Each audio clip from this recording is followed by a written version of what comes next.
power is more than possessions. Marami kasi gusto posisyon. Marami gusto titulo. Pero hindi alam yung responsibilidad na kaakibat noon. Di ba sabi nga ni Spider-Man, with great power comes great responsibility. But Jesus goes beyond that. Hindi lang with great power comes great responsibility. With great power comes great sacrifices.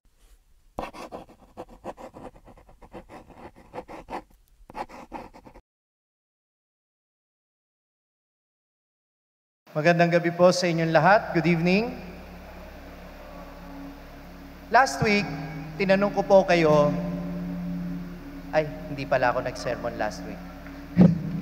Last week, ang tanong na nais kong sagutin ay, masama po bang maging mayaman? At sabi ko, hindi naman. Ang masama ay yung mahalin mo ang yaman higit sa Diyos at sa kapwa-tao. Ang masama, maging alipin ka ng yaman. Pero hanggat alam mo ang lugar ng yaman sa buhay mo, na ito'y binibigay sa iyo ng Diyos para paglingkuran mo ang kapwa-tao at para mas dakilain mo siya, wala tayong problema. Hindi masamang maging mayaman. At ngayon naman, pinagninilayan natin ang isang bagay na mahalaga para sa mga tao hanggang sa ngayon. At ano yon? Kapangyarihan, kadakilaan. Kaya ang tanong ko sa inyo, masama po bang maghangad ng kapangyarihan? Masama po ba? Masama po bang mag-ambisyon? Oo, hindi. Hindi naman. Dahil sa totoo lang, kahit ayaw mo ng kapangyarihan, ibinigay na ito ng Diyos noon pa man. Nung likhain pa lang niya yung tao binigyan niya tayo ng kapangyarihan at kapamahalaan sa lahat ng bagay na nilikha niya. We have become stewards of God. Ipinagkatiwala sa atin na pamahalaan ang lahat ng sangnilikha at pangalanan kahit ang mga hayop. Biruin po ninyo yon. At tayo, pinagkatiwalaan ng Diyos para maging kamanlilikha. Kaya, ang tao, may inherent na kapangyarihan para pamahalaan o mamahala dito sa mundo. At hindi lang yun, nung tayo binyagan, alam nyo ba na kayo ay nilangisan sa ulo, tanda ng paghirang sa inyo, kagaya ng paghirang sa mga hari, pari at propeta noon. At itong paghirang na ito ay tanda ng kapangyarihang ibinibigay sa atin ng Panginoon. Kaya ang tanong ay hindi kung masama ba ang kapangyarihan, kundi ano ba ang ibig sabihin talaga ng kapangyarihan. At ito ay ipinapaliwanag sa atin ng Ebanghelyo ngayon. Bagamat hindi lang maganda ang naging pamamaraan ng pagkapaliwanag dahil napahiya ng konti yung dalawang alagad ng Panginoon na nag-aambisyon na maupo sa kanan at kaliwa ng Panginoon, nililinaw ni Jesus sa atin that power is more than possessions. Marami kasi gusto posisyon. Marami gusto titulo. Pero hindi alam yung responsibilidad na kaakibat noon. Di ba sabi nga ni Spider-Man, with great power comes great responsibility. But Jesus goes beyond that. Hindi lang with great power comes great responsibility. With great power comes great sacrifices. Pakiulit nga po. Dahil sa totoo lang, kung gusto mong maging dakila, marami kang hirap na pagdadaanan bago mo makamit ang kadakilaang yon. Bago mo makamit ang isang pangarap sa buhay, ang totoo'y kailangan mong paghirapan ito. At kahit pa maabot mo na ang pangarap mong yon, ang totoo'y may mga hirap ka pa ring daranasin dahil sa pinili mong landas na iyon. Nakikinig pa kayo? In the first reading that we have heard today, ipinapaliwanag sa atin ni Propeta Isaias na ang hinirang na lingkod ng Panginoon ay magpapakasakit alang-alang sa kaligtasan ng marami. At alam natin na ang tinutukoy ng unang pagbasa ay walang iba kundi si Jesus. Pero ang pagpapakasakit ng Panginoon at ang kanyang pagbibigay ng sarili para sa atin ay hindi lang natapos sa kanyang pagkapako sa krus. Nung siya'y muling mabuhay at umakyat sa langit, ano ang sinabi sa atin ng ikalawang pagbasa natin ngayon? Patuloy siyang namamagitan para sa ating sa Ama. In short, Jesus continues to serve us. Hanggang ngayon, tayo'y pinaglilingkuran ni Jesus sapagkat pinagtatanggol pa rin niya tayo at inihihingi ng awa sa Ama. Sa tuwing tayo'y nagdiriwang ng banal na misa, muling inaalay ni Jesus ang kanyang sarili para sa ating mga kasalanan. Muli siyang nagsasakripisyo para sa ating kaligtasan. Kaya nga, the sacrifice of Jesus, even if He is already glorified, does not end. Hindi natatapos ang pagsasakripisyo ni Jesus. Patuloy niya itong ginagawa alang-alang sa ating lahat. Di ba't nakatutuwang isipin na para sa Panginoon, ang kadakilaan ay palaging nakaugnay sa sakripisyo? Dahil marami ngayon, ang gusto lang kadakilaan, pero ayaw naman yung sakripisyo. Gusto ang pangarap parang instant mommy. Bubuhusan mo lang ng mainit na tubig at masarap ka ng makakakain. Gusto sa isang iglap lang, yayaman na kaagad. Pero hindi ito ang itinuturong landas sa atin ng Panginoon. If we want glory, we should learn how to sacrifice, and we should be willing to sacrifice. Taas ang kamay ng mga estudyanteng nag-aaral na ngayon na may pangarap na gustong abutin. Taas ang kamay. Palakpakan niya po natin ang ating mga kabataan.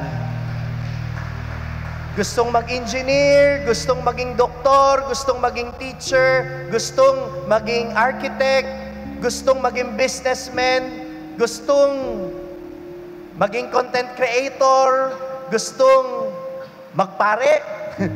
Sana meron. Gustong magmadre. Sana meron. Pero siguro, eto marami, gustong mag-asawa at magkaroon ng sariling pamilya. Palakpak nga ang gustong mga magkaasawa at pamilya dyan. Ayaw, gusto single na lang sila forever. Ginusto nyo yan ha, walang sisihan. Iba't iba tayo ng pangarap. Pero ang tanong, are you willing to do what it takes? Are you willing to embrace the suffering that is included on your journey to that victory, to that glory, to that power that will be entrusted to you? Hindi ka magiging doktor, nurse, engineer, architect, teacher, o pare, o kung anumang propesyon na gusto mo, hindi mo makakamit ang pangarap mo kung hindi ka muna dadaan sa sakripisyo. Tama o mali? Madali bang mag-aral? Oo, hindi. Hindi madaling mag-aral, hindi madaling mag-review, hindi madaling pakiusapan ang mga professors at hindi madaling i-please ang ating mga teachers sa mga requirements na ating pinapasa. Tama o mali? Pero kapatid, namnamin mo ang sakripisyong yan dahil yan ang susi sa iyong tagumpay. Dahil ang isang bagay na hindi pinaghirapan, sa isang iglap ay mawawala din yan. Kaya mas mainam na pinaghirapan mo dahil kapag nagtagumpay ka, siguradong mahalaga para sa iyo yon at naiintindihan mo kung ano ang ibig sabihin ng pangarap na iyon. Amen ba yon? Kaya may batayan. Hindi ka lang basta tatawaging doktor, engineer, architect dahil lang ginusto mo yung titulo na yon. Hindi. Pinaghirapan mo yon, nagsakripisyo ka ng madami para doon. At hindi natatapos doon yun. Kapag gumraduate ka, akala mo ba tapos na? Hindi. Simula pa lang ng laban. Dahil kapag may trabaho ka na, marami ka pa rin sakripisyo na gagawin para makabayad ng bills, ng kuryente, ng tubig, para sa iyong pamilya, para sa iyong magulang, o para sa advancement ng career mo. And the sacrifice never ends. Do I hear an amen? Pero kapag mahalaga ang isang bagay na ginagawa mo, hindi mo alintana ang kahit na anong sakripisyo. Amen? Kaya nga yung passion, pareho ng salitang passion. Yung isang bagay na you are passionate about, ano ang pagdadaanan mo? Passion, suffering. Laging magkaugnayan. Mga magulang, taas ang kamay ng mga magulang na naririto ngayon. Hindi yung selfish ha, yung parents. Magulang na parents, taas ang kamay. Very good. Palakpakan niya po natin ang mga magulang. Simula paglilihi sa tiyan, marami kayong sinakripisyo sa mga inang naririto, sa mga amang nagtatrabaho o tumutulong sa bahay. May mga sakripisyo kayong ginawa para maitaguyod ang pamilya ninyo. Amen? At alam ninyo, lahat ng sakripisyong ginagawa ninyo, balang araw ay papahalagahan ng inyong mga anak. Kahit wala na kayo sa mundong ito, ang maaalala pa rin nila at ang pararangalan nila ay ang inyong mga sakripisyo. Sapagkat sa mundong ito, ang mga karangalan pwedeng hangaan, pero tanging yung mga sakripisyo lamang na ginawa ng mga tao para sa atin, yun lang ang umaani ng respeto. Marami tayong hinahangaan, pero hindi lahat ng tao nire-respeto natin. Sino ang mga taong nire-respeto natin? Yung mga taong nagsakripisyo para sa atin o para sa ibang tao. Tama o mali? Napakaraming taong mabait sa mundo, napakaraming matalino, napakaraming magaling, napakaraming mahusay, napakaraming mayaman. Pero sino ang tumatatak sa puso at isipan? Sino ang pinararangalan ng mga tao kahit sila'y patay na? Yung mga taong nagsakripisyo alang-alang sa iba. Si Mother Teresa, di ba't simpleng babae? Literal na maliit na babae. Matanda na kung titingnan natin ang kanyang mga larawan. Pero bakit siya tinitingala bilang the living saint? Bakit siya hinahangaan? Bakit siya inirerespeto hindi lang ng mga Katoliko kundi maging ng ibang relihiyon? Dahil iniwan niya ang kumbento, iniwan niya ang kanyang comfort zone. Lumabas siya sa mga slums ng India, pinaglingkuran ng mga mahihirap, pinaliguan ng mga may ketong, pinakain ng ang mga nagugutom, dinamitan ang walang maisuot. Ang sakripisyong ginawa niya ay umani ng respeto para sa kanya. Kaya totoo ang sinabi ni Jesus, ang totoong kahulugan ng kapangyarihan at kadakilaan ay walang iba kundi sakripisyo, ang kahandaang mag-alay ng sarili para sa iba. Amen? Kaya sana ito yung maging inspirasyon natin. Yung sinabi ni Pope Francis, authentic power is service. Pakiulit nga po. Ang totoong kapangyarihan ay nasa paglilingkod. Kaya minamahal kong mga kapatid, tamang-tama itong ebanghelyo natin ngayon dahil matunog na naman ang eleksyon. Sa darating na halalan, tandaan natin na ang kapangyarihan sa isang demokratikong pamahalaan kagaya natin, kanino nang gagaling ang kapangyarihan para sa mga politiko? Sa tao. Sapagkat ang kapangyarihan nila ay magmumula sa ating mga boto. At ang tanong, sino ang bibigyan ninyo ng kapangyarihan? Bibigyan ba ninyo ng kapangyarihan yung mga taong hindi man lang nakaranas na mahirapan? Bibigyan ba ninyo ng kapangyarihan yung mga tao na hindi man lang nagtiyaga na magsumikap sa pag-aaral o maiangat ang kanilang sariling pamilya o ang kanilang sariling buhay sa pamamagitan ng pagsusumikap sa kabila ng kahirapan? Bibigyan ba natin ng kapangyarihan yung mga tao na hindi man lang alam ang sakripisyo ng mga nagko-commute? Bibigyan mo ba ng kapangyarihan ang mga tao na kaya lang naman naging kilala ay dahil sikat ang muka nila sa telebisyon o sikat ang pangalan nila dahil sa kanilang pamilyang kinabibilangan? Ang bibigyan ba natin ng kapangyarihan ay yung mga tao na hindi man lang mahirapan dahil napakakomportable ng kanilang buhay mula noon hanggang ngayon? Mga kapatid, mag-isip-isip tayo. Authentic power is service. Kayo nga, bago nyo makamit ang pangarap ninyo, sangkatutak na hirap ang pinagdadaanan ninyo. Bakit naman ninyo iboboto yung mga tao na hindi man lang pinaghirapan ang kanilang posisyon na nais makamit. Mga tao na ang investment lamang ay popularidad. Mga tao na dahil lamang sa katanyagan, kaya tumatakbo sa halalan. Mga kapatid, mag-isip tayo.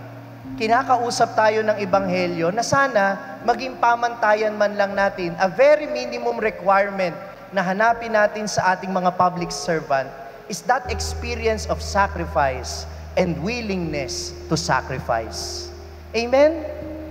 Pag hindi kayang magtiis niyan, kahit sa mga simpleng inconvenience, hindi kayang maghintay sa traffic, hindi kayang maghintay sa pila, hindi kayang mainitan, hindi kayang kumain ng ordinaryong pagkain, tanong, paano nila maiintindihan ang hirap ng bayan? Sabi sa atin ng ikalawang pagbasa, si Jesus ay dakilang tagapamagitan sapagkat naiintindihan niya tayo sa lahat ng bagay. Naging katulad niya tayo sa lahat ng bagay maliban sa kasalanan. Kaya sana, yun din ang hanapin natin sa mga lingkod bayan, yung hindi iba sa atin, yung nararanasan ng paghihirap na dinadanas natin, yung handang yumakap ng sakripisyo at nakaranas na ng sakripisyo. At kayong lahat na naririto ngayon, alam kong nagsasakripisyo din kayo sa iba't ibang pamamaraan. Kaya ang mga pwesto sa pamahalaan, please lang, huwag na ninyong ibasta-basta ibibigay kanino man. Amen. Mula sa makasaysayang simbahan ng Baraswain, binabati ko kayong lahat at nagpapasalamat ako sa patuloy ninyong pagsuporta sa aking social media ministry, ang Sa Madaling Sabi. Ang aking mga pagninilay araw-araw ay maaari din po ninyong marinig sa #1 Catholic prayer app sa buong mundo, ang Hallow app. Alam nyo ba na maaari din ninyo itong i-download ng libre sa inyong Google Play Store at Apple App Store para manatili kayong updated sa mga pagninilay sa Ebanghelyo araw-araw. Gayun din naman, huwag niyong kalimutan na i-like at mag-subscribe sa aking social media platforms na makikita po ninyo dito sa ating screen para manatili kayong updated sa mga bagong contents. Maririnig din ninyo ang aking podcast sa Spotify. Naglalabas po ako ng content every Thursday at yan po ang Sabihin Mo sa Akin. Kung na-inspire at na-bless ka ng reflection na ito, huwag mo sanang kalimutan na i-share din ito sa mga kapamilya o kaibigan mo na nangangailangang marinig din ang mensaheng ito. Ako po si Father Franz Dizon, ang content creator ng Sa Madaling Sabi, sharing the message of salvation. Hanggang sa muli.